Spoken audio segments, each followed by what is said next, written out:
চীনা নববর্ষকে সামনে রেখে সংস্কৃতি, ইতিহাস ও ক্রীড়া ক্ষেত্রে একের পর এক ইতিবাচক বার্তা দিচ্ছে চীন। 2026 সালের স্প্রিং ফেস্টিভ্যাল গালার থিম ও লোগো উন্মোচনের মধ্য দিয়ে ঘোড়ার বছরের আগাম উদযাপনে আলোকিত হয়েছে দেশের 8টি শহরের ল্যান্ডমার্ক। একই সময়ে শানসি প্রদেশের লো চিয়াহ প্রত্নস্থলে আবিষ্কৃত হাজারের বেশি প্রাচীন নিদর্শন উন্মোচন করছে চীনা সভ্যতার সুদৃঢ় অতীতের নতুন অধ্যায়। দক্ষিণ চীনের শেনচেনে সফলভাবে সম্পন্ন হয়েছে 12তম জাতীয় প্রতিবন্ধী ক্রীড়া গেমস ও নবম স্পেশাল অলিম্পিক গেমস, যেখানে সৃষ্টি হয়েছে একাধিক বিশ্ব ও জাতীয় রেকর্ড। চীনা নববর্ষকে সামনে রেখে 2026 সালের স্প্রিং ফেস্টিভ্যাল গালার থিম ও লোগোতে আলোকসজ্জায় ঝলমল করছে চীনের 8টি শহরের গুরুত্বপূর্ণ স্থাপনা। Beijing, Shanghai, Guangzhou, Nanjing, Chengdu, Chongqing, হংইয়াং এবং হুচৌ এই শহরগুলোর ল্যান্ডমার্ক ভবনে বিশেষ লাইট শোর মাধ্যমে আগাম স্বাগত জানানো হয়েছে ঘোড়ার বছরকে। সম্প্রতি চায়না মিডিয়া গ্রুপ আনুষ্ঠানিকভাবে 2026 সালের স্প্রিং ফেস্টিভ্যাল গালার থিম ও লোগো উন্মোচন করে। চীনা চান্দ্র ক্যালেন্ডার অনুযায়ী ঘোড়ার বছর শুরু হবে 17 ফেব্রুয়ারি 2026। প্রাচীন চীনা কবিতার একটি কাব্যিক পংক্তি থেকে অনুপ্রাণিত হয়ে এবারের থিম নির্ধারণ করা হয়েছে ছোটে চলা ঘোড়া, এগিয়ে যাওয়া অপ্রতিরোধ্য। ঘোড়া চীনা রাশিচক্রের 12 প্রাণীর মধ্যে শক্তি, অধ্যবসায় ও অপ্রতিরোধ্য গতির প্রতীক হিসেবে বিবেচিত। 1983 সাল থেকে স্প্রিং ফেস্টিভ্যাল গালা চীনা নববর্ষ উদযাপনের অবিচ্ছেদ্য অংশ। এই অনুষ্ঠানে গান, নৃত্য, কৌতুক, অপেরা ও লোকজ শিল্পকলা পরিবেশিত হয়। বিশ্বের সর্বাধিক দর্শকপ্রাপ্ত টেলিভিশন অনুষ্ঠান হিসেবে পরিচিত এই গালা সম্প্রচারিত হয় চীনা নববর্ষের আগের রাতে, যখন পরিবারগুলো একত্রিত হয়ে নতুন বছরকে স্বাগত জানায়। আগামী স্প্রিং ফেস্টিভ্যাল ইভ পড়েছে 16 ফেব্রুয়ারি 2026।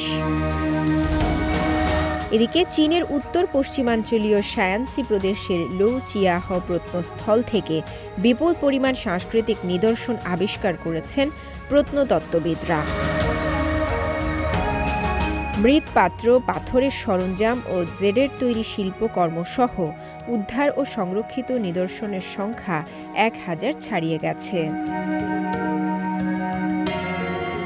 লো চিয়াহ সাংস্কৃতিক নিদর্শন স্থলটি শায়ানসি প্রদেশের সিয়ানইয়াং শহরের ছুয়ানহুয়া কাউন্টিতে অবস্থিত।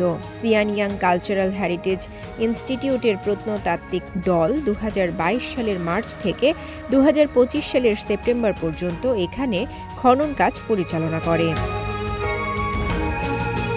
বৈজ্ঞানিক বিশ্লেষণের মাধ্যমে গবেষকরা ধারণা করছেন এই প্রত্নস্থলটির বয়স আনুমানিক 4800 থেকে 4200 বছরের মধ্যে। প্রাথমিক জরিপে জানা গেছে পুরো স্থাপনাটি প্রায় 50,000 বর্গমিটার এলাকা জুড়ে বিস্তৃত, যার মধ্যে কেন্দ্রীয় খনন এলাকা প্রায় 14,200 বর্গমিটার।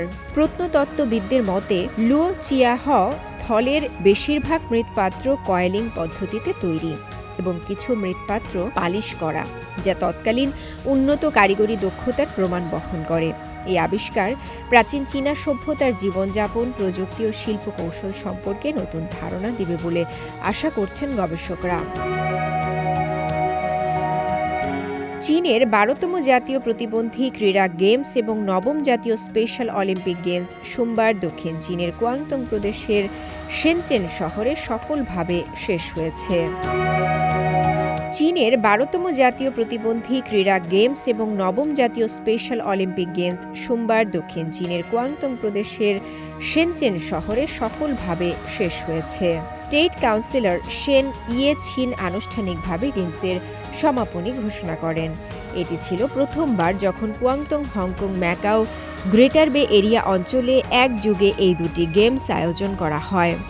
8 থেকে 15 ডিসেম্বর পর্যন্ত অনুষ্ঠিত এই গেমসে মোট 46টি খেলাধুলার ইভেন্ট অন্তর্ভুক্ত ছিল। 34টি প্রতিনিধি দল থেকে মোট 7,824 জন ক্রীড়াবিদ এতে অংশগ্রহণ করেন। প্রতিযোগিতাকালে 15টি বিশ্ব রেকর্ড এবং 156টি জাতীয় রেকর্ড ভাঙা হয়। চীনের 13তম জাতীয় প্রতিবন্ধী ক্রীড়া গেমস এবং 10ম জাতীয় স্পেশাল অলিম্পিক গেমস 2029 সালে হুনান প্রদেশে অনুষ্ঠিত হবে। রওজে জাবিদ ঐশী, সিএমজি বাংলা।